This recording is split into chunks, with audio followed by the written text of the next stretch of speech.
Shabbat Shalom. This is the day that Yah has made, and we shall rejoice and be glad in it. And Most High, we enter into thy gates with thanksgiving and into thy courts with praise. And we thank you this day, Father, by saying hallelujah. And we praise you, Master, by saying hallelujah. And we bless our King by saying Barku et Yahweh. Barku et Yahweh hamevarak. Baruch atah Yahweh hamevarak le elam vayed. Baruch atah Yahweh Eloheinu melech ha'olam. Asher bekar benu makol hamanyim v'natan lanu ha'torah. Baruch atah Yahweh notan ha'torah. Let us say, blessed be Yahweh. Blessed be Yahweh the blessed one. Blessed are you, Yahweh the blessed one, for all eternity. Blessed are you, Yahweh, our Elohim, King of the universe, who selected us from all the peoples and gave us your Torah. Blessed are you, Yahweh, giver of the Torah. To the Elohim of our fathers, Abraham, Yitzhak, and Israel, our provider, our sustainer, our healer, our King, and our Elohim, Master, do we come before you today, asking you, O King, to forgive us of all of our sins and cleanse us of unrighteousness, that our prayers be not hindered this morning. Master, we ask that you would also forgive our ancestors, Master, that has sinned against you, Master, that wanted to worship other Elohims that brought us into this exile. O King, we know that we are in an unclean land, Master, and we are almost perpetually always unclean, O King, because we cannot keep all of thy mitzvot. We do not have a temple, we do not have a priesthood, and we do not have a king, but Master, you are merciful. You are merciful, O King, and it is evident by those that are here today, Master, that are gathered in your name, that are gathered around this world, O King, that are gathered only in your name, Master. We ask that you would look upon us with kindness, Master, and with favor, and that you keep renewing your mercies every day, Master, that you did this morning. For we know that you are faithful, O King, and we believe thy word, Master. We believe only thy word, for we do not live by bread alone, but every word that proceedeth out of thy mouth. Master, and you said that you created the world in 6 days, and on the seventh day you rested, and we shall also rest, and we shall gather together, and we shall have a set-apart assembly. And Master, your faithful are here today, and we thank you for those that are here, Master, and we thank you for the life that you have given us, Master, that we may enjoy you and that we may enjoy the fruits of this life.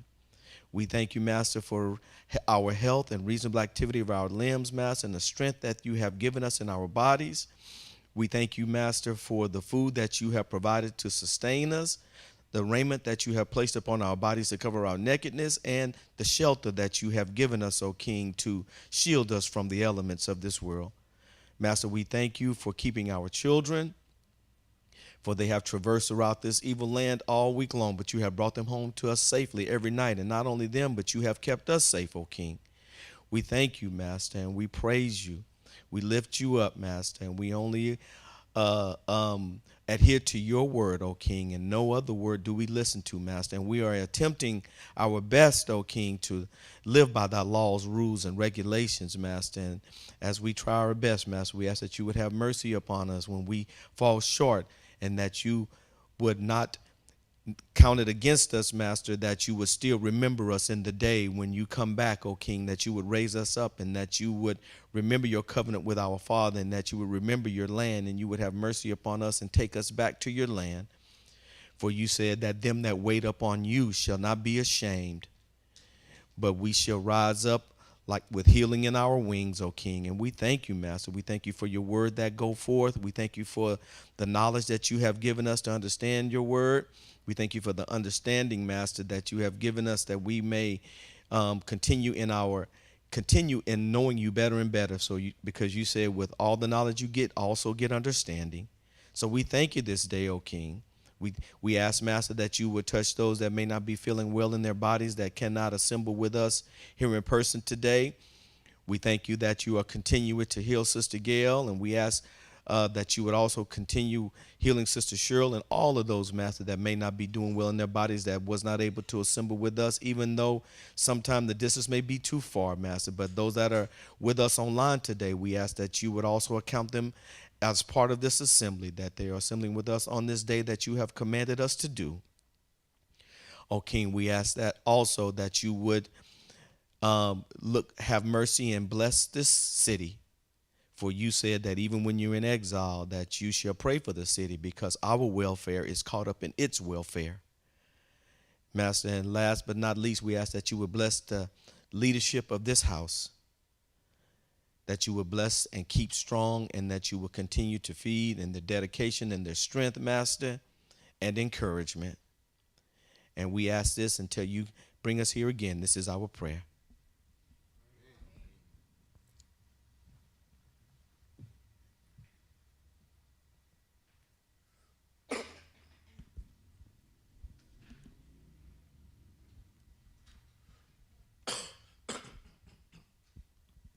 Shalom to everybody today. Join with me, if you would, as we read the Helium, Psalms 100 and 101 in our worship today. Let us read. A psalm of thanksgiving. Shout for joy to Yahweh, all the earth. Serve Yahweh with gladness. Enter his presence with joyful songs. Be aware that Yahweh is El. It is he who made us, and we are his people, the flock of his pasture. Enter his gates with thanksgiving. Enter the courts with praise. Give thanks to him. Bless his name. For Yahweh is good. His grace continues forever, and his faithfulness lasts through all generations. A psalm of David. I sing of grace and justice. I am singing to you, Yahweh. I will follow the path of integrity when you come to me. I will run my life with a sincere heart inside my own house. I will not allow before my eyes any shameful thing. I hate those who act crookedly. What they do does not attract me. Deviousness will depart from me. I will not tolerate evil. If someone slanders another in secret, I will cut him off. Haughty eyes and proud hearts I cannot abide.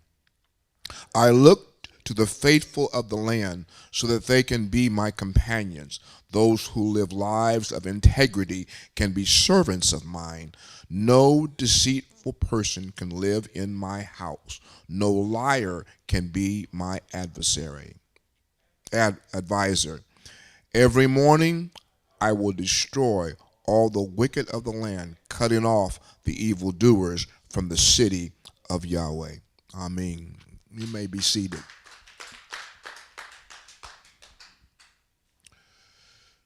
The Most High, the King of Israel, is King. He is our deliverer. He is our Savior. He is our rock. Beside him, there is no other. We're happy to be here again with you and to be able to share with you and be able to come into your homes on this particular Shabbat day, teaching the things that are germane to understanding from the Most High El. Our teacher comes to you now, once again, the Moreh, Sean Appleton.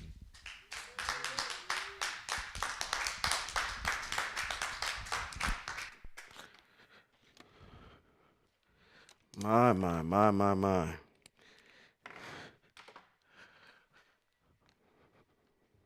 I'm doing my job. I know I am. I've almost cleared this place. We are going to actually, you know what? It's awesome that y'all are here because this is really the group I really want to talk to today. This is almost going to be like a master's degree, PhD level style type lesson today. I might ruffle some of y'all's feathers today too while I'm at it. But before I do that, to the beneficent the beneficent, Yahweh Elohim, Yahweh who has allowed us to be here today to observe this Shabbat.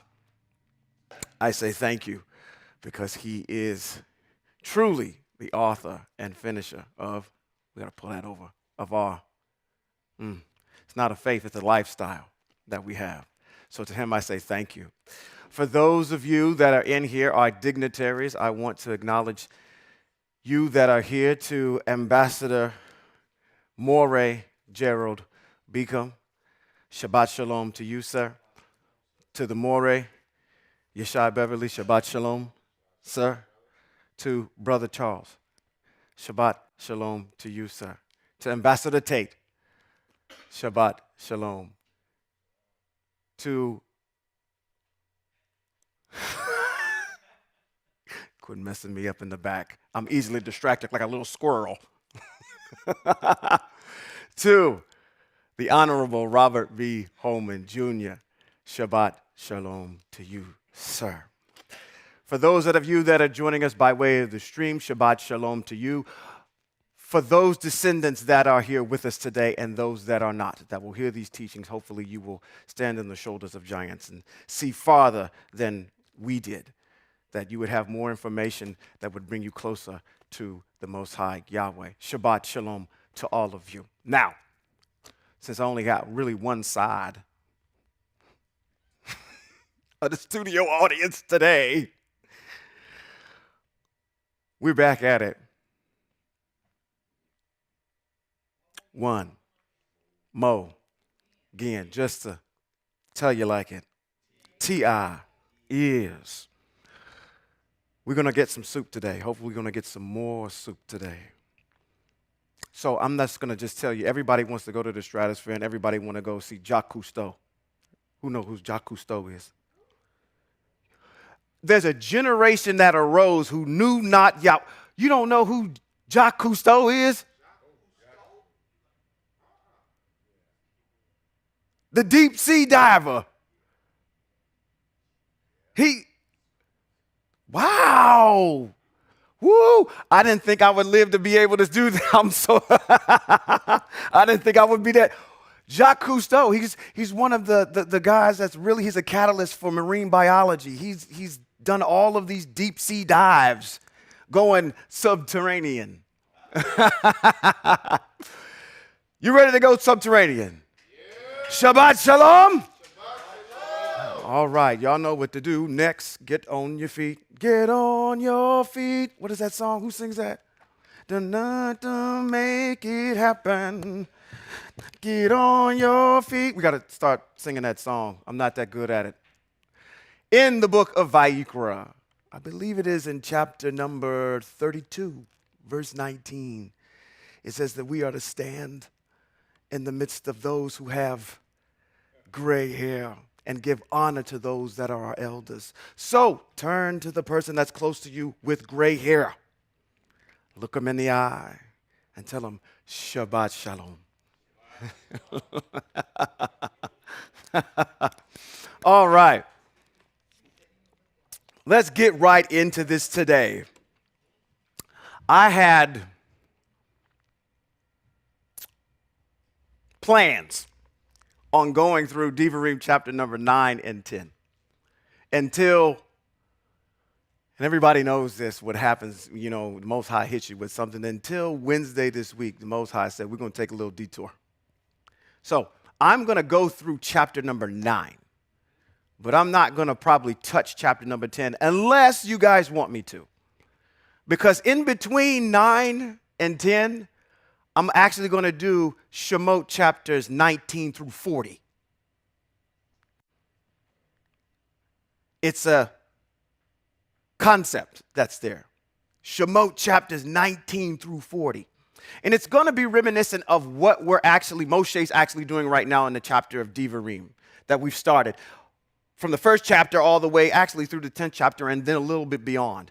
He's doing what? He's zakaring. He's remembering the things that happened to our ancestors and bringing it to their remembrance before they enter into the land. That's what he's doing. He's remembering, okay? I'm going to do the same thing, but I'm going to do it kind of my own way. to answer a question. The Most High had me take a look at something and led me here. And hopefully it'll be beneficial to you today. It may even spark a conversation. It may even spark several podcasts coming out after this. So let's get into it. Devarim chapter. Matter of fact, before I do that, y'all all right? Y'all feeling okay? Y'all good? This is a joyous occasion. It's a Shabbat. We're Hebrews. We're supposed to be happy. All right. It says in chapter number 9 of Devarim, which is Deuteronomy, we're continuing with our dissertation of remembering what happened to our ancestors through the voice of Moshe. It says, listen, Israel, you are to cross the Jordan today to go in and dispose nations greater and stronger than you. Great cities fortified up to the sky, and people great and tall. The Achanim, who you know about and whom you've heard it say, who can stand before the descendants of Anak? Therefore, understand today, Eye Asher Eye will himself cross ahead of you as a devouring fire. He will destroy them and bring them down before you. Thus, you will drive them out, and cause them to perish quickly, as Eye Asher Eye has said to you. Don't think to yourselves that Eye Asher Eye has pushed them out ahead of you. It is to reward my righteousness that Eye Asher Eye has brought to me and take possession of the land. Don't think it's because of your own righteousness that this is happening. Okay? No. It is because the nations have been so wicked that Eye Asher Eye is driving them out ahead of you. It is not because of your righteousness or because your heart is so upright that you go in and take possession of their land, but to punish the wickedness of these nations. That Eye Asher Eye, your El, is driving them out ahead of you. And also to confirm the word which Eye Asher Eye spoke to your ancestors, whom? Abraham, Yitzhak, and Yaakov. What did he speak to them? He spoke to him, Bereshit, chapter number 17, that says that what? I'm making a covenant with you, Abraham, to be what? To be your El, and to deliver this group, your descendants, into a land. And also to make many nations from you. This is my covenant with you that you are going to keep, because all of your men behind you are going to do what? How do I know that you have the covenant? Because of the circumcision. Right. Okay. For you are a stiff-necked people.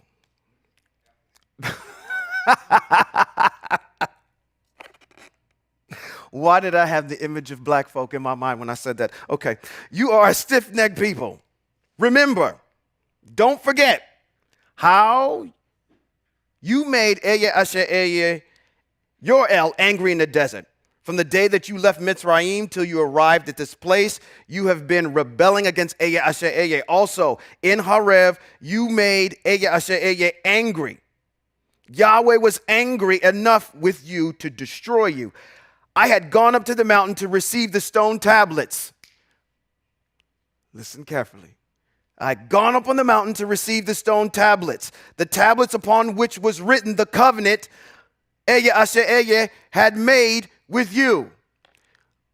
I actually want to substitute that word out, covenant, for Torah. It's going to be a part of my dissertation that I'm going to present to you. So if I was to read this again, it says the tablets on which was written the Torah. Eye Asher Eye made with you. I stayed on that mountain, how many days? 40 days and nights without eating food or drinking water. Stop stealing our thunder, Christian church, just because your homeboy went somewhere for 40 days and 40 nights and really didn't get nothing, was really getting ready to get pushed off a cliff. He wasn't receiving anything. He was just out in the wilderness by himself meditating. See? But here, Moshe, our ancestor, stayed with 40 days and 40 nights with Eye Asher Eye, not drinking any water, basically fasting the whole entire time because the Most High was doing something with him. We're going to get into that a little later on. It says, then YHWH gave me the 2 stone tablets. Who gave it to him? The Most High gave whom? Moshe.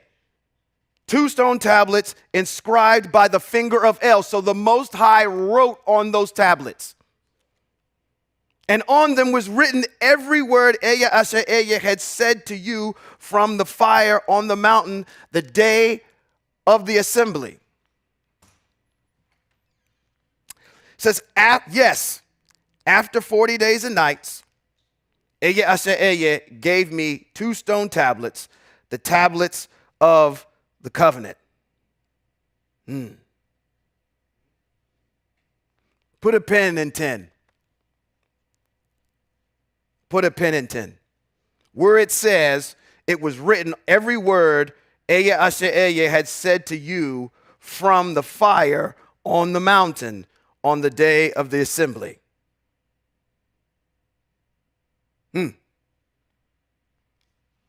We're going to come back to that. Put a pin in that. 12. It says, then YHWH said to me, get up and hurry down from here because your people whom you led out of Mitzrayim have become corrupt. So quickly have they turned aside from the way that I had ordered them to follow. They have made themselves a metal image. It says here a metal image. A metal being what? Gold. Right? Okay. It says, moreover, YHWH said to me, I have seen this people and what a stiff-necked people they are. Let me alone so I can put an end to them and blot out their name from under the what? Heavens. It says, I will make out of you a nation bigger and stronger than they. So he says, I will wipe them all out and start over with you, Moshe. I came down from the mountain, and the mountain was blazing fire. With the 2 tablets of the covenant were in my 2 hands. I looked, and there you had sinned against YHWH your El. You had made for yourselves a golden or metal calf.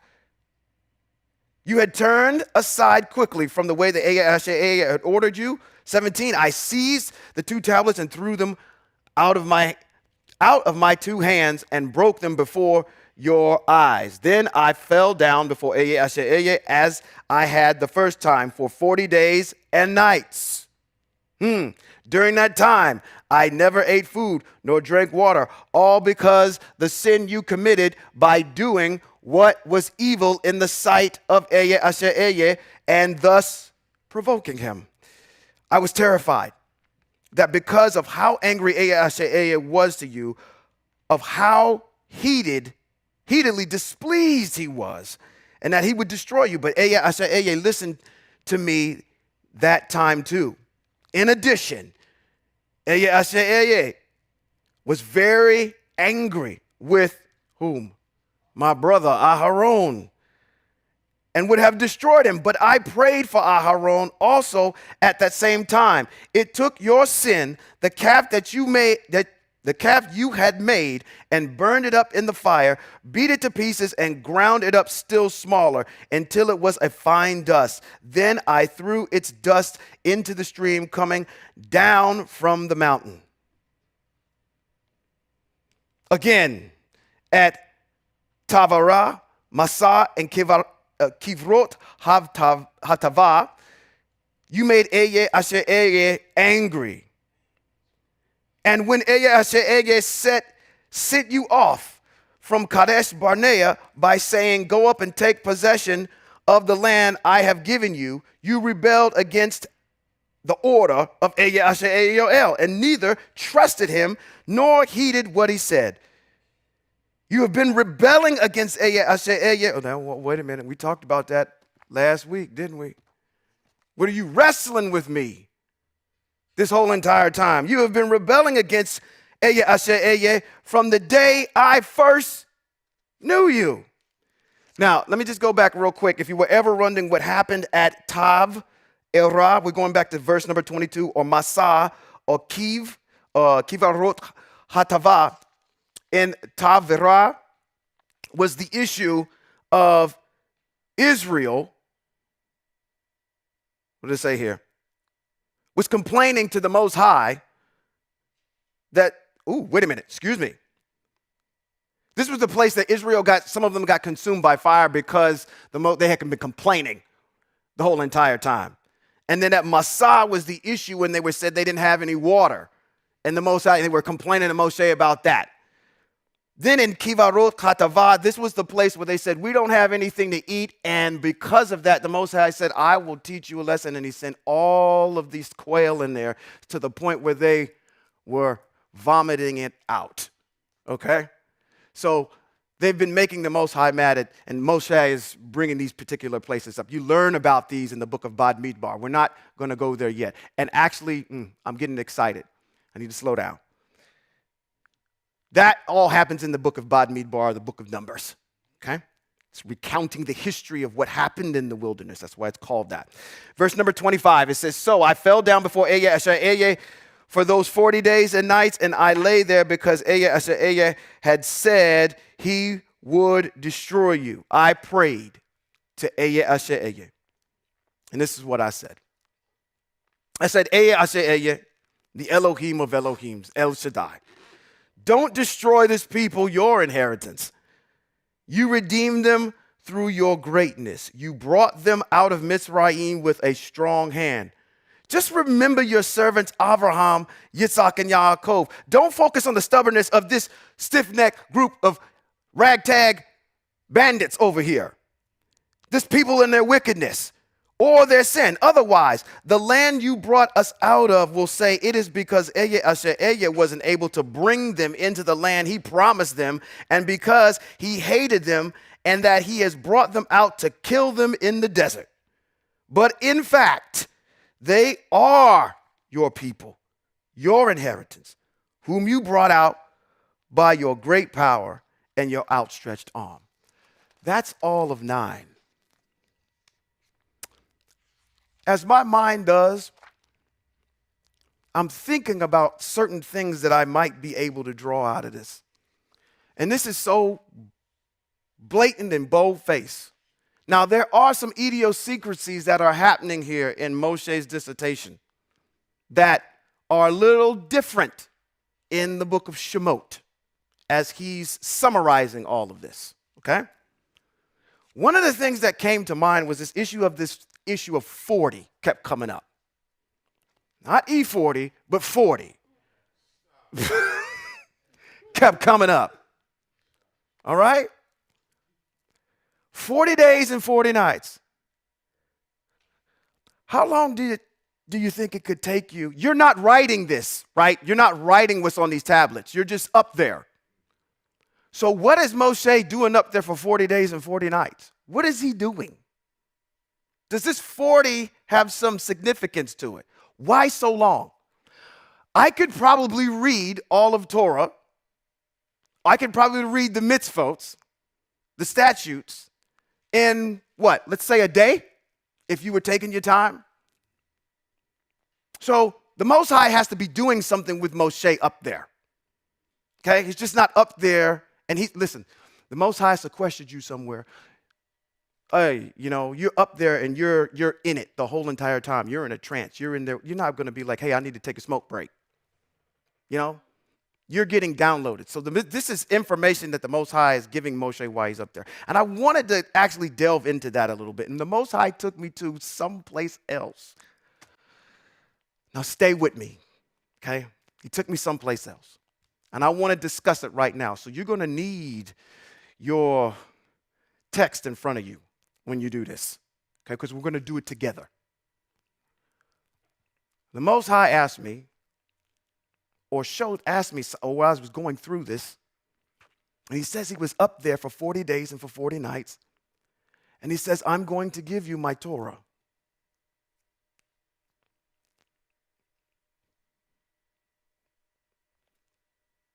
Okay, I'm being animated right now. I'm going to give you my Torah. Didn't you give us some mitzvot before that?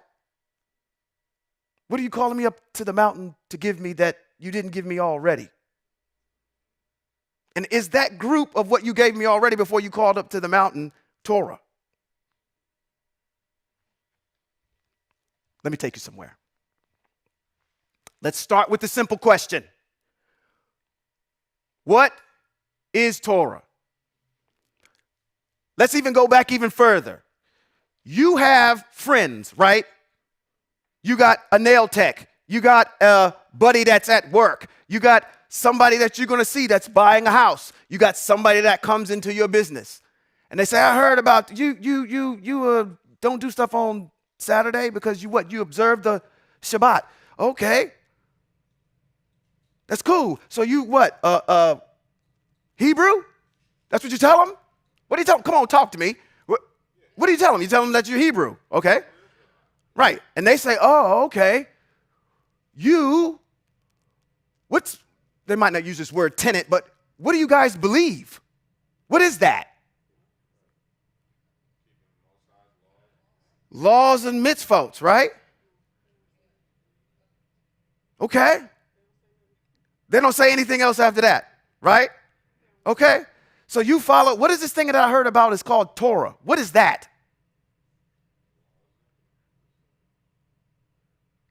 What do you tell them? Most High's laws and rulings. Is it? Okay, somebody might say that. They might say what? It's the first 5 books. Okay, let's walk it from where we were to where we're getting ready to go. All right, so our head Moray here said, hey, listen, people were coming and saying, hey, we follow Torah. And people would say, oh, okay, that's the first 5 books of the Bible. In any Ashkenazian setting, they're going to tell you that the Torah is the first 5 books of, they don't even call it the Bible if you're Ashkenazian or Jewish. They call it the what? The Tanakh. The Tanakh is a made-up word. It consists of the consonant T, N, and K, which represents T is for Torah, the N is for the Nevi'im, the K is for the Ketuvim, which means the Torah, the writings, and the prophets. Okay? The Tanakh is a made-up word. They don't use Old Testament. They say Tanakh. All right? Somebody might say it's the first 5 books of the Bible. You've heard that, right? Somebody in your conversations with somebody, and you correct them.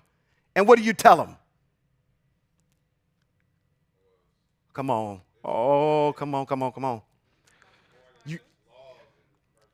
It's the laws and the rulings and the mitzvot of the Most High in those first 5 books. All right? Let me take it a step further. I'm going to present a case to you today. This is going to be a case study. Torah, and I'm going to start with my opening argument. Let's expound upon that idea that Torah is inside the first 5 books.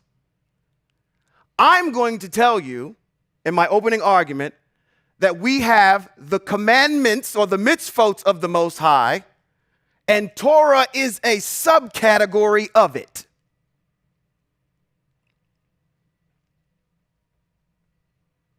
We have the mitzvot of the Most High, we have the statutes, the rulings, and then there's Torah. That is a subcategory under all of the blanketed umbrella of mitzvot that are out there. Let me show you where I'm coming up with that. So we're going to take it a little bit step further. Say you follow Torah. With the case that I'm saying today, if you're saying that, you're excluding the statutes and the mitzvot, other mitzvot that come along with, that are outside of it. I'm presenting to you a case that Torah is something specific. Let me show you. Let's roll clock back. This is where we're going to walk all the way from Shemot chapter number 19 all the way through Shemot chapter 40, which is kind of what Moshe is doing here in Devarim. I'm going to show you some things, though. We are leaving Mitzrayim. The Most High has delivered us. Put yourself in the mindset of the people. You're leaving Mitzrayim. Have you seen the Most High? This is a generation that was born in slavery. Have you seen of the Most High? Have you seen the Most High? Have you heard of the Most High? Yes. Why? Through your ancestors who passed it down to you. What are you used to seeing? Idolatry all around you. You're in Mitzrayim. Okay? Idolatry is all around you. So from an experiential knowledge standpoint, they see what's going on in Mitzrayim, the nation that they're in. They've heard of the Most High, and that's who they cry out to say, deliver us. The Most High comes in and he delivers them. How? There's these plagues that happen, and these plagues overtake the people that are there. In so much that the people say, you know what? I'm not even going to, I'm giving you your severance package, but I'm giving it to you while I'm spitting in your face. What do they give them? They said, get out of here and take all this money and these jewels and all this stuff with you. Get out. Okay? What do you have leaving Mitzrayim right now? A very skilled and trained workforce that has actually been doing all of the work in Mitzrayim. So all of the workers are leaving. Does that sound familiar? Not too long ago, there was this thing called slavery in the United States. When all of you got freed in 1863, that's when it was the Emancipation Proclamation, right? But we got to go 2 years later than that. Because everybody celebrates what? Juneteenth, right? Juneteenth's not really the real date. If you go look this up, Google it. The real date is December 6th, 1865. Juneteenth is when the last of the slaves heard about it. The 13th Amendment wasn't ratified until December 6th of 1865. That means they could have still been practicing slavery for another 6 months. Juneteenth, you're celebrating the day they last of the slaves heard about it. Okay, that's fine. The Constitution wasn't ratified until 6 months later. So if you really want the real date is December 6, 1865. 13th Amendment was ratified. That's the date. Okay? But what do you have leaving in the United States? You're all of the workers. You're leaving. And are they happy about you leaving? No. To the point where what are they doing? They're creating lynch mobs. What did Pharaoh do after y'all left? He came after you with a lynch mob, which the Most High foiled. They're traveling through the desert. They're traveling these certain amount of days, and they get to the mountain. This is where we pick up in chapter 19. Skim it as we're going through it. In chapter 19 of Shemot, we have the Most High saying to Israel as they're all showing up, saying, 3 days. It's this issue of I want you to be clean. So for 3 days, make sure you're not unclean. He even goes so far as to say, don't touch a woman. Right? He says, don't do that. I want you to be clean. On the third day, or matter of fact, after those 3 days, we're going to drop down to verse 20. The Most High calls Moshe to speak with him about it. And as he's speaking with Moshe about this, he tells him, turn around and go back down the mountain.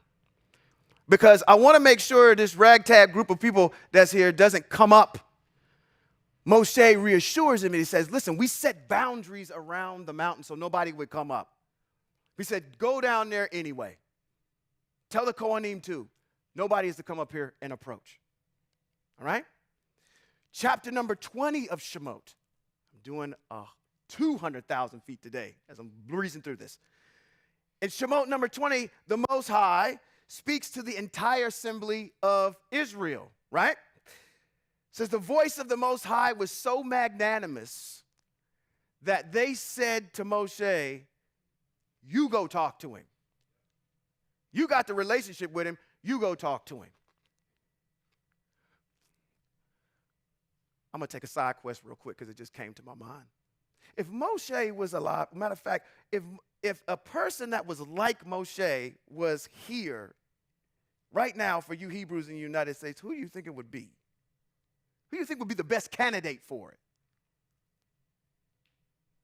I actually would say the best candidate, if he was a Hebrew and he knew who he was, would be Barack Obama. He's a person that's been groomed in the ways of how to run a country, a nation of people. He has that background. Moshe has the same thing. He grew up in the house of Paro. He knows how government works. He knows how to, he's seeing the image of how a nation is run. He's the best candidate. He's been actually handpicked from birth to lead this group of people. He's been groomed this whole entire time.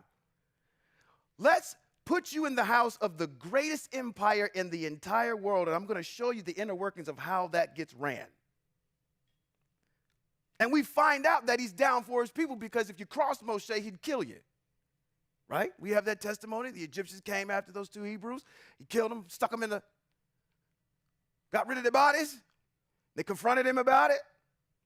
So he knows where his roots are. But I'm saying, I just had to take a side quest real quick and just say, okay, if that was going to be, because I'm making the analogy, we were slaves, we were let free, we were a skilled set of group of people that had all of the skills that the United States needed, and it just got let go of. I'm not happy about that, right? I'm drawing the parallels here. But let's get back into this. Around verse 15 in chapter number 20, the Most High, after he comes down and he's magnanimous and he speaks to Hebrew Israel, it tells you why he did that. Why did the Most High come down in that big fiery cloud, rumbling the earth? What was the purpose of that? Any other time the Most High might have shown up, he appeared as a man or appeared as something and would have spoken and the earth didn't shake and do all that. Why is he coming so hardcore now? And he tells you why. He says, because I want you to fear me to the point that you won't sin. I'm going to make this introduction so big that you understand when the earth shook who you was fooling with. That's why I had to hit you in the head with a sledgehammer to get your attention so you could understand to fear me. Moshe, towards the end of the chapter, goes up into this black cloud to talk to the Most High. Now, in 20, you actually have some things that are happening in 20. You got these mitzvot that we say that the Most High spoke, the things that the Most High spoke to Hebrew Israel. Let's go back up and look at the first one. I'm going to put this shot up here. Uh-oh. Imagine that cloud on the top of that mountain is black.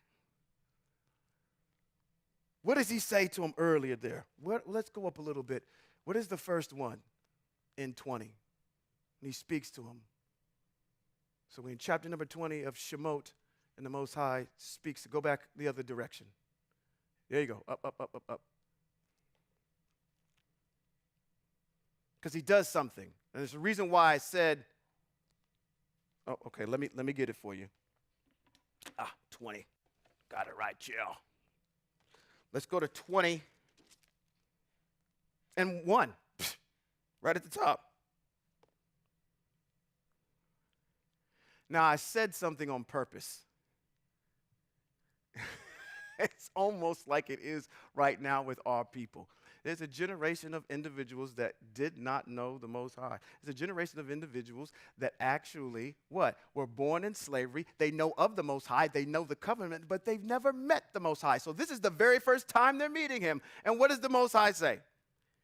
He says to him what? I am Yahweh, your El. You know the one that your ancestors have been talking about that made that covenant with Abraham? That's me, okay?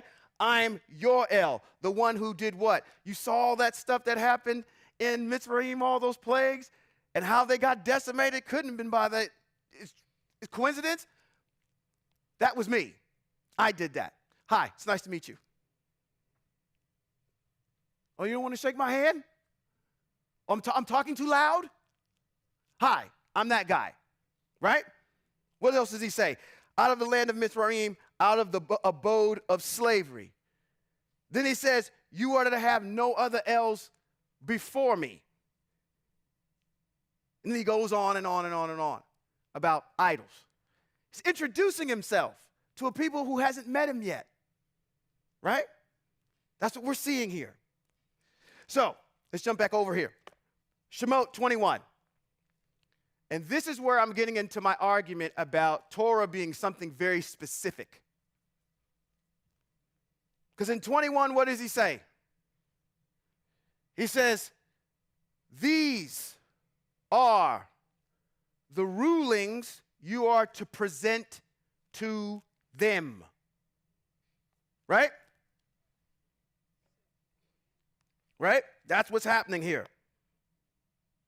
Moshe's in this cloud that's thick and black. The Most High is having a conversation with him. And he says, this is what I want you to tell Hebrew Israel. Them folk down here in the grassy knoll. Right? Shemot chapter 21 through 23 is all of those things that I want to have Hebrew Israel do. These are called the rulings. It's specific. These are my rulings. Tell these to Hebrew Israel. That's chapters number 21 through 23 in Exodus of Shemot. In chapter number 23, let's jump down to that. In verse number 20, right as you get to the end of where all these mitzvot are, or these, I should say these rulings, because they're all mitzvot, but under the umbrella of mitzvot, we have rulings. These rulings, after the end, he gets towards the end of it, he tells them, hey, I know that was a lot to digest. And knowing that we're all human, I'm going to send you a malach, angel, to be with you the whole entire time. Listen to what he says. You need a counselor? You need somebody to bounce something off of?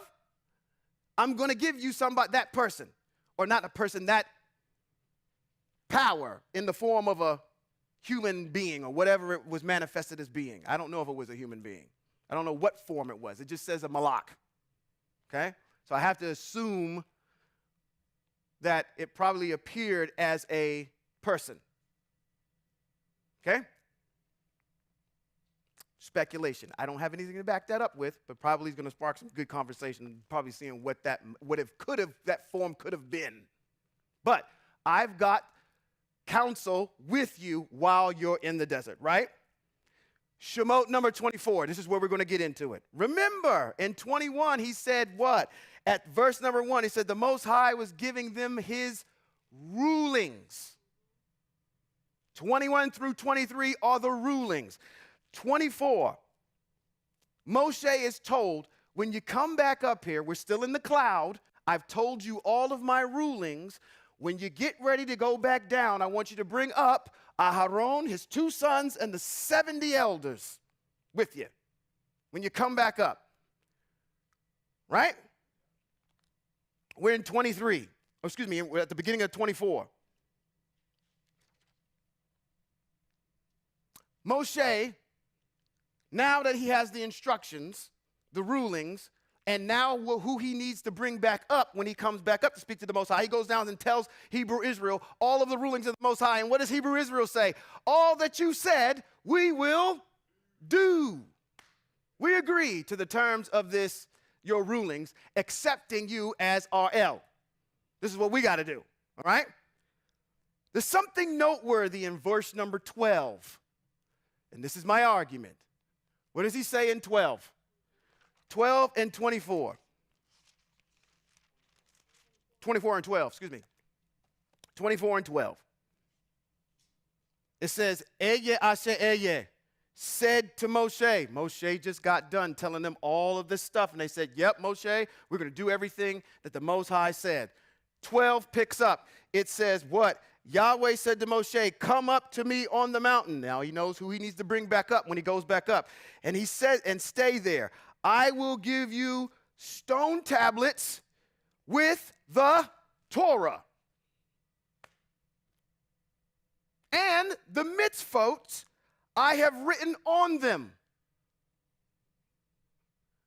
I am going to give you Torah and the mitzvot that are assigned to it.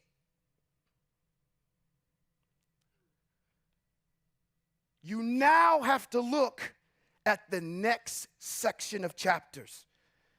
Chapters number 25 through 30 is my argument to say that that is what Torah is. Now, what is in chapters number 25 through 30? This. That is in chapters number 25 through 30. The Most High is narrating to Moshe how to make this, how to set the posts, how long, how wide it needs to be, how tall, what to adorn it with, what colors it needs to be. He's giving him, as a contractor would get from an architect, the blueprint on how to make this. This is Torah. He's also telling him at the same time how to make the articles that are in there. And I'm going to give you the mitzvot for it. The mitzvot saying, when you go and make the oil for the menorah, it is to be made from X, and it is not to be duplicated, or you shall surely be whatever. Or if you get in there, it's talking about the showbread, when it has to get changed out, that's a mitzvot. Aside from the fact of me telling you how to make it. This is like he called him up to the cloud to give him classified documents on how to make my Mishkan, which is called Torah. He tells him in there, these are the priests. Aharon is my priest. He's my high priest. And when he's my high priest, his sons are going to serve and do X. When you're in there, this is how you're going to make the basin. This is how you're going to make the altar. This is how they're supposed to function in here. So I'm giving you the blueprint on how to make my house, and I'm giving you the blueprint on how to make all the articles in my house, and I'm telling you what I want my priest to not only function as, but also to look like. And these are the mitzvot that go along with doing that. So when he gets over here in 12, and he calls him up to the mountain, he's already given him. Let's go back. Can you go back? Oh, yeah, you can. When he calls him back up to the mountain, he's given him his rulings already. As a matter of fact, I missed a key point. When Moshe is given, he comes back down from the mountain, getting the rulings from the Most High, he memorializes it. And that is a big point that I got to make. That's actually in chapter number 24. Because in chapter number 24, what he says is he comes back down from the mountain, he memorializes it by writing it down, and then also what he does is he erects 12 stones, and he erects an altar, and he tells a couple of strong men to go ahead and make a peace offering and a burnt offering on that altar. All that you said we will do, and the blood of this sacrifice is going to sign the dotted line for us. That's what happens in 24. Okay? So, 24 is a big one. 24, we have the establishment of saying, I'm going to give you my Torah and my mitzvos. Let's read it again. Y'all talk to me if I'm looking at this wrong. What does it say in 12? 24 and 12. Let's read it again. It says, Yahweh said to Moshe, come up to me on the mountain and stay there. I will give you the stone tablets with the Torah and the mitzvot. And if you look in context, what he tells him while he's up on that mountain for 40 days and 40 nights is strictly this. He doesn't tell him anything else other than how to do that. Why 40 days and 40 nights? Because he's up there showing him what it looks like.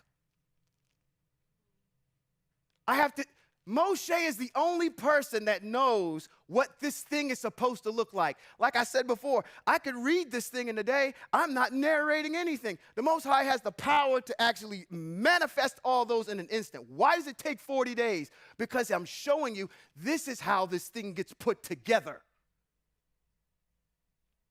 When you come back down, you'll know how to do it. Now, at the end of, matter of fact, what did I do here?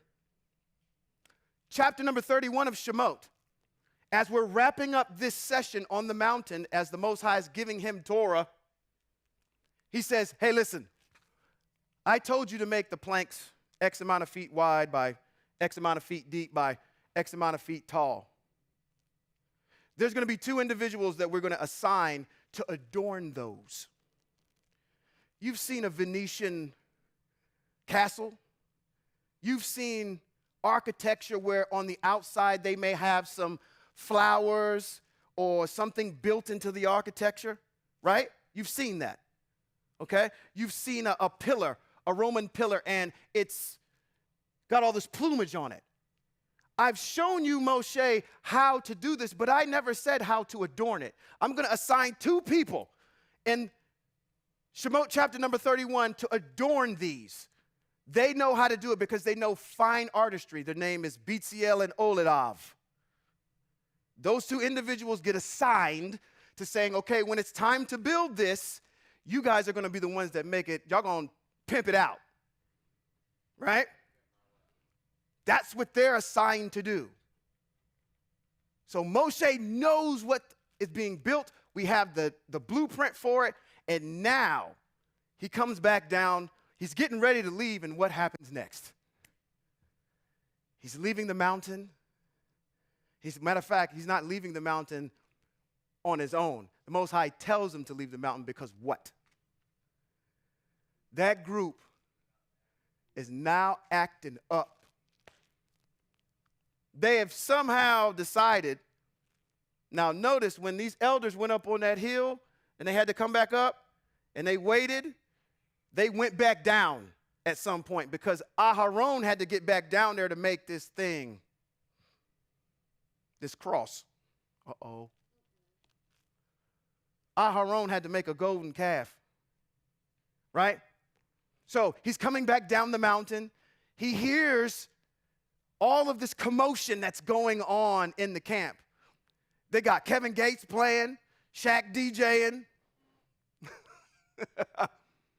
They got the new Glorilla playing, dancing around. And he says, bow, smashes the blueprints for this.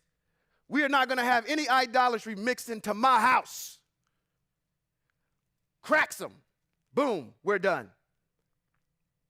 Moshe then goes over to this golden calf, melts it down, grinds it to a powder, puts it in the water, and makes them drink it. You also have this issue that's in there where he says, hey, now, who's with the Most High? The tribe of Levi steps up, and those that were offenders, they kill him. I want to go back to something with this golden calf.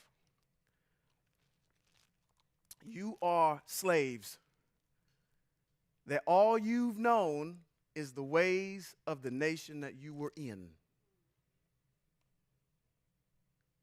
And now you're out here. Moshe, the Most High, shown up. Yay, for us. Think about that. You just got released as a slave and you don't know where you're going. Think about your ancestors that were in this country. They got released in 1863 and 1865 and they don't know where they're going. They're afraid. History is repeating itself in the United States with this. I'm trying to put you in the mentality of where they are. Moshe, our leader, is now gone. He's been gone for a month and a half. And you took all of our leaders with us, and they've been gone for a while. And miraculously, they just show up. What are we going to do next? Do what we've always done or do what we've seen. That is the thing about y'all Hebrews. Y'all will copy everything else everybody is doing. What did you do? Build us something, Aharon. so we can worship it. This is what your ancestors did. I'm going to say this. Your ancestors worshiped a thing that was used for sacrifice for the atonement of sin. Let me say that slow one more time. Your ancestors were worshiping something used for the sacrifice or atonement of sin.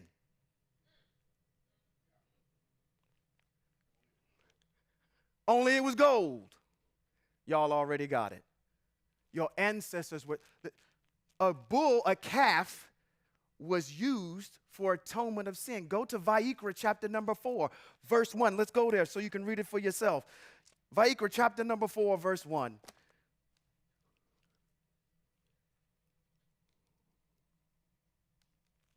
I'm saying this because they knew how to make offerings. Because I just told you, when they came back down from the mountain, Moshe told them, hey, I erected an altar, go make a burnt offering and go make a peace offering. So they know how to make these offerings. Okay, it just wasn't memorialized yet in writing. 4, it says, tell the people of Israel, if anyone sins inadvertently against any of the mitzvot of the Most High concerning these things which should not have been done, if he does any of them, then if it is atoned, or if it is the anointed Cohen who has sinned, thus brought guilt on the people, he is to offer Yahweh a young bull, which is a calf, which is used for the atonement of sin. So tell me how, if I substitute out calf and put in Jesus Christ, it's any different from what your people were doing. They were worshiping something that was used as a sacrifice for sin or for the atonement of sin. Worshiping something that was used in a sacrifice for the atonement of sin. That is what you're doing with Christ right now. You're worshiping something that is used as a sacrifice for the atonement of sin. In Christ, all sin goes away. He is used as the atonement for sin. It is the same thing your ancestors did, and the Most High said, I'm going to kill you.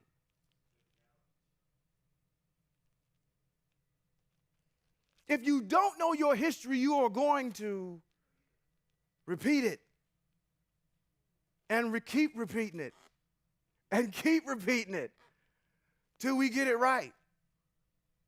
Right? I can't bless you, Hebrew Israel, as Yaakov is wrestling with the Most High, unless you stop fighting me and just do what I ask you to do.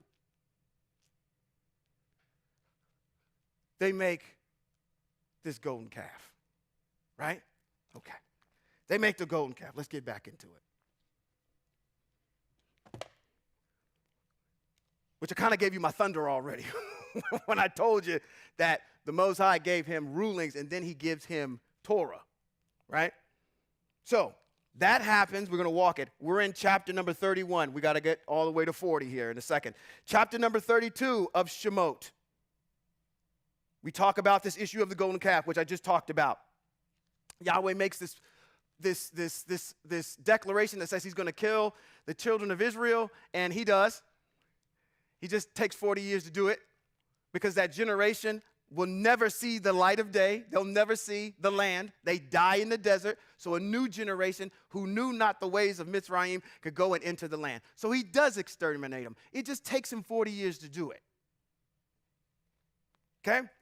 In 33, it says, Yahweh told them to pack up and basically move. We get this issue of, okay, Moshe now goes and builds a tent where the Most High and Moshe are talking. Cloud comes down. We get this issue of, okay, when the cloud's there, we're stationary. If the cloud's not there, then we move. Okay? That's what's in 33. Now we lead up to 34. 34, Moshe is told to cut 2 more stones. So it's okay. Ascend to the top of the mountain. Let's go to the top of 34. Let's go to top of 34.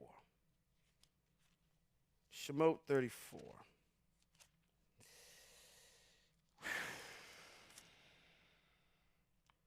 Yahweh said, cut yourself 2 tablets of stone like the first ones, and I will inscribe on the tablets the words that were on the first tablets. What was on the first tablets? Torah. He tells you that back in 24, verse 12. I want to read it for you. You don't have to go back to it. I'll read it for you again. 24 and 12, it says, Yahweh said to Moshe, come up to me on the mountain and stay here. I will give you stone tablets with the Torah and the mitzvot I have written on them. The Torah and the mitzvot associated with that. So what does he do in 34? He says, come back up here, ascend the mountain to Mount Sinai, and present yourself to me at the top of the mountain. No one is to come up with you, so on and so forth. But going back even further, back to verse 1, Yahweh said to Moshe, cut for yourself 2 tablets of stone like the first ones. And I will inscribe, the Most High is writing it again, I will inscribe on the tablets the words that were on the first tablets. So he's telling him, I'm going to give you this all over again. On how to do this, Kohanim, breastplate, turbans, menorah, how to make the ark, how to build, all that. I'm going to write it down for you again, and I'm going to give you all the mitzvot that go along with that. Okay? Once he does that, I'm going to drop down to verse number 27 in Shemot 34. Moshe is, because in between, sandwiched in there, there are mitzvot that are in there. And again, I'm using mitzvot as a blanket for rulings, statutes, Torah. There is in 27, or matter of fact, Moshe is told to write something down, but what's above it? In pretext, he's got all of these mitzvot that are there. There are 10 of them that are there. And this is what he tells him. He says in 27, he says, Moshe is ordered to write down the terms of the covenant that is to honor. In verse number 27, what does it say in 27? It says, Yahweh said to Moshe, write these words down. So we already know that we have stone tablets up there that the Most High is writing on to reestablish this. And now the Most High is telling him, you are going to write something, Moshe. He says, Yahweh said to Moshe, write these words down because they are the terms of the covenant. So this is what above is what Hebrew Israel needs to do in order to honor the terms of my covenant. Right? I have made with you and Israel. Moshe was there with Yahweh for 40 days and 40 nights. During that time, he neither ate nor drank any water. Ate food nor drank water. Yahweh wrote on the tablets the words of the covenant. Then it says the 10 words. I got a problem with that translation. The 10 words. Because I'm saying based on all the pretext, what Yahweh wrote on those tablets was that. And a couple different places that we're seeing that. He wrote that. Okay? Now, don't get it twisted. We have rulings. We got statutes. Now I'm saying if we drill down even deeper, Torah is something very specific and definitive within the umbrella of mitzvot. Right? Because we go on in the book of Vayikra and we get additional mitzvot from the Most High to Moshe. We first start out and talk about our sacrifices and we go on. We just went through the book of Vayikra. So there's other statutes and rulings that are there, I'm saying, that are outside of that. Okay? That's what happens in chapter number 34. Now, you see in chapter number 35 of Shemot all the way to chapter number 40, Hebrew Israel doing that. They're doing Torah. They're building this. And it tells you about all of the things that went into doing that from 35 to 40. And then it takes you out. 40 is the last chapter in Shemot. And then you jump right into Vayikra, which is a continuation of Moshe and the Most High's conversation about what I want Hebrew Israel to do. This is how you are to govern these people. This is how they're supposed to govern themselves. That's my case. It's to say, hey, you know, and I know it's probably like, if this be true, what I'm saying, which I believe it is, most people that we're going to run across ain't going to drill down that far at all.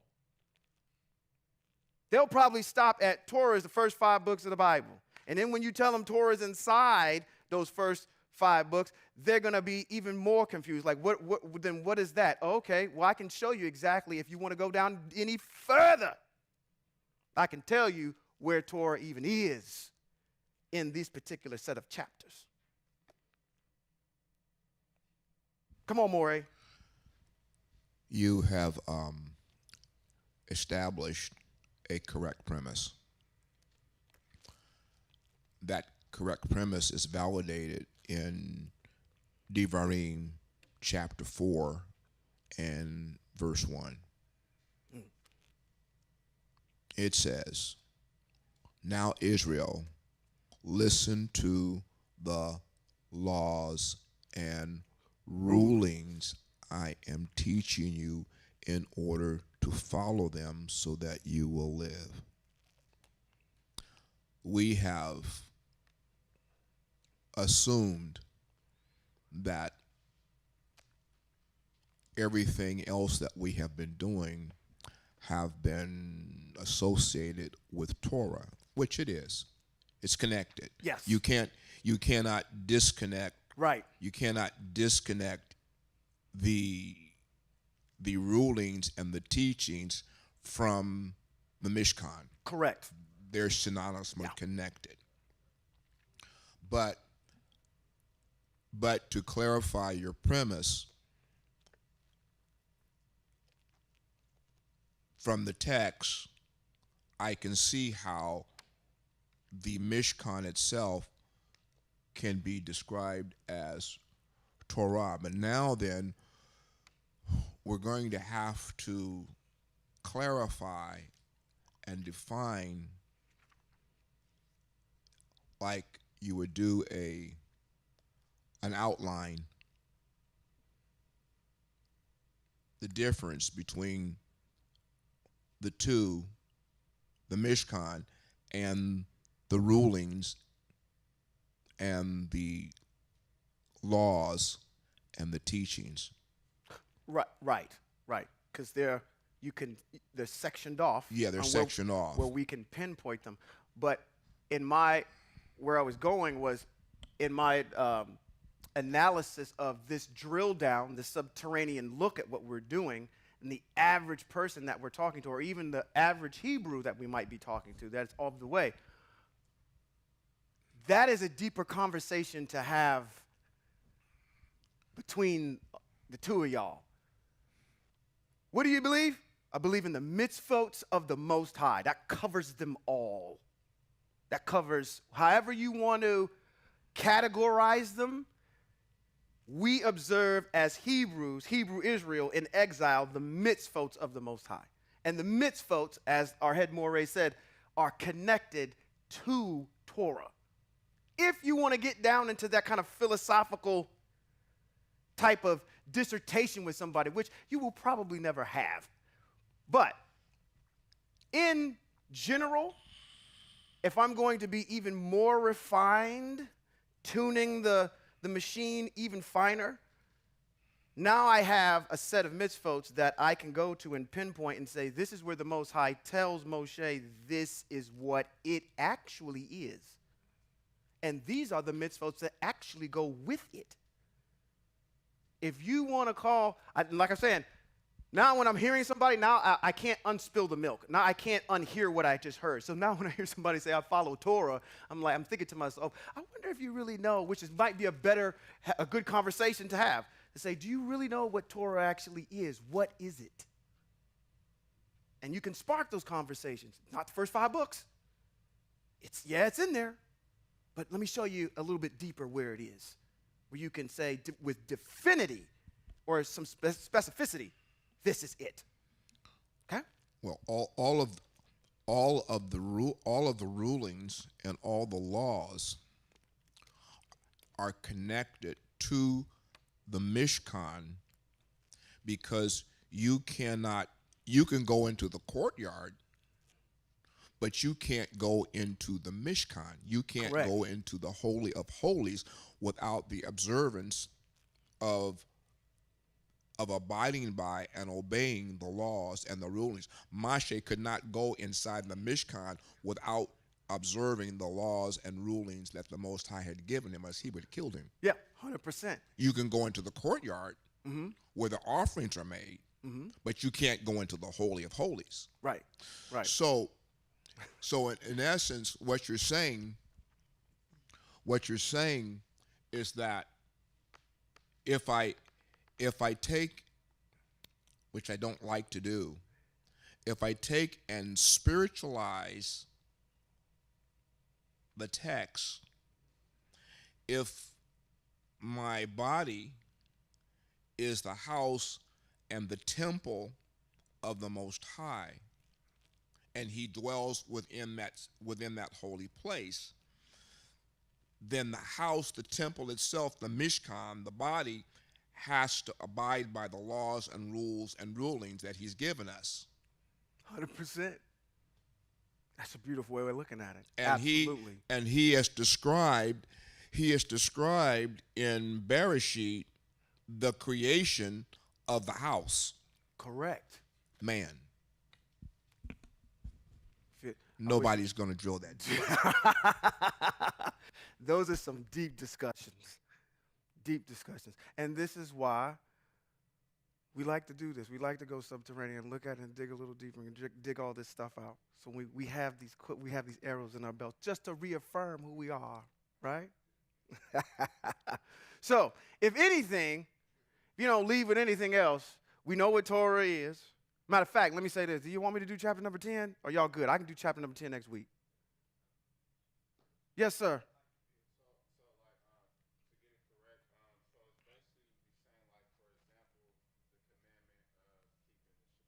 Sure. So we could say, like, okay, the commandment of keeping the Shabbat, that's Torah, and then, like, the rulings are how to go about keeping the Shabbat. Is that? No. So I'm saying Torah is it. It's connected. Okay, so it's connected. Torah is this. That's Torah. You got to reformulate your mind and say, okay, because the most. No. The blueprint on how to make this is Torah. And there are mitzvot that are assigned to it. For instance, the Shabbat. If I was in the land, I couldn't do the Shabbat 100%, which is a mitzvot that I'm saying that's outside of what we would call Torah, because I have to present offerings on that day. And that is dealing with this. You got to have this in place. Torah is where, if this is going to be the nucleus or the mitochondria of what's going on in Hebrew Israel, it's Torah. And there are other mitzvot that are around it that interact with it.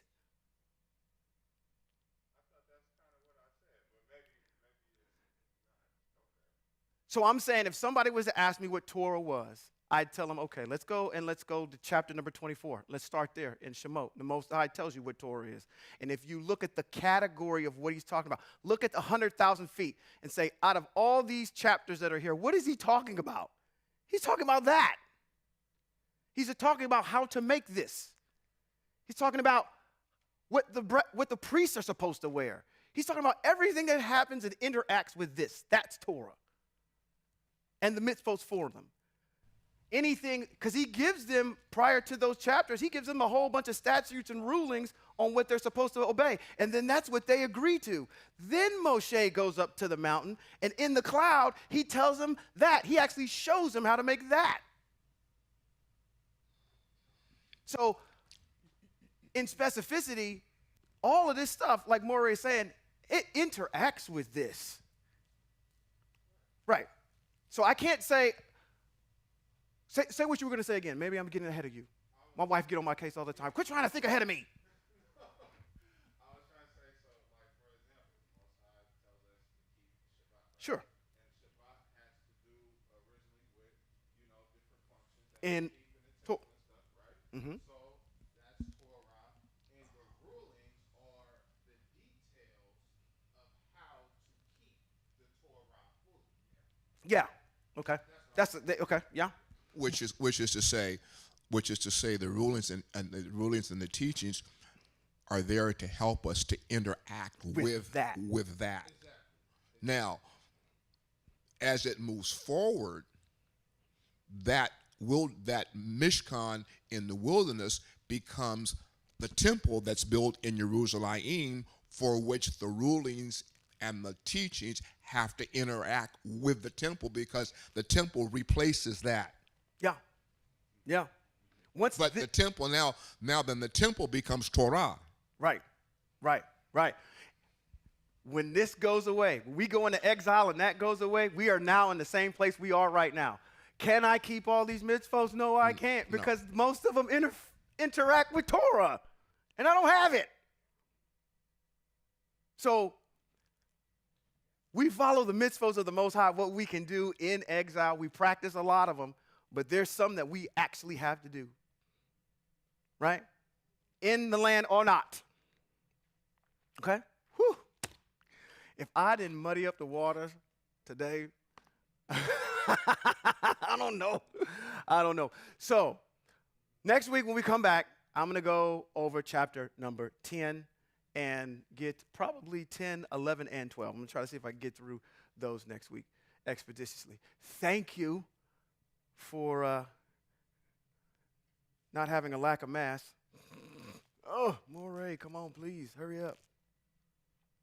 Hopefully you got something out of this today. If anything, you can tell your Christian friends, you going to worship your golden calf tomorrow? Why you call him a golden calf? Okay, well, go back and read the text on the golden calf and see what they were doing. You're doing the same thing too. And matter of fact, this is what's funky about it. He said he came down from the hill. Matter of fact, I'm going to wait for my Moray to get back. I'm going to stall until he get back in here. Which is crazy to me, because it almost sounds like what we're doing now. My wife said, we are them. What they were doing back then is what we're doing now. Check this out. I can't hold it. The Most High, Moshe is coming down. He says, tell him. He said, get down there. Check them out. They didn't become corrupt, right? What does he say he heard? He said that they were partying, dancing around a calf, an idol.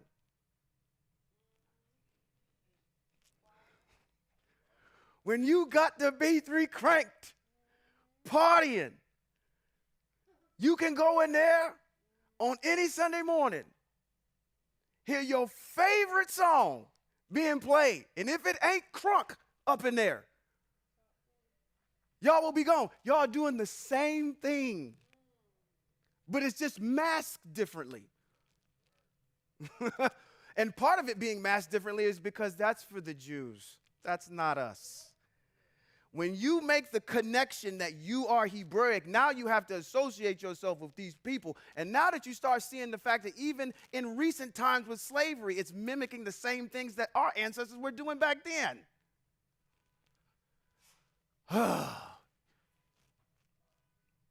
Somebody's car. Let's go see what's going on with that.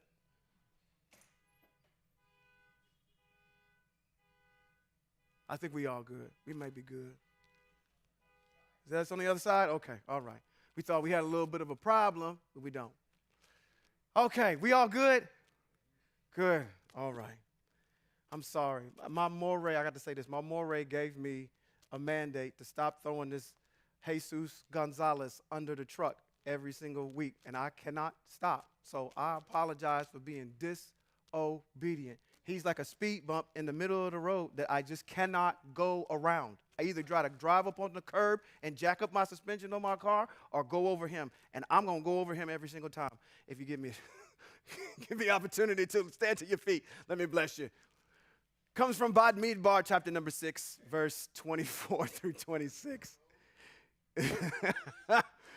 Yivareka Yahweh ve'yishmareka Yair Yahweh panav eleka v'huneka Yesa Yahweh panav eleka v'yasam laka shalom, which simply means in Hebrew, may Yahweh bless you and keep you. May Yahweh make his face to shine on you and show you his favor, nobody else's favor, but his favor. May Yahweh lift up his face towards all of you and give you shalom, West Coast Hebrews. Until next time.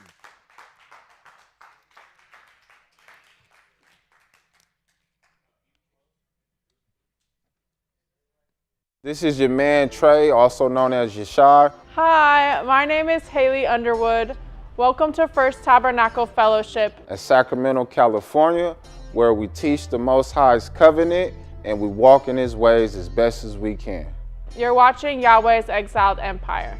There's a whole lot of people that don't know that the law and the Torah are the teachings and the instructions of the Most High to his people, not only to his people, but all who have an ear to hear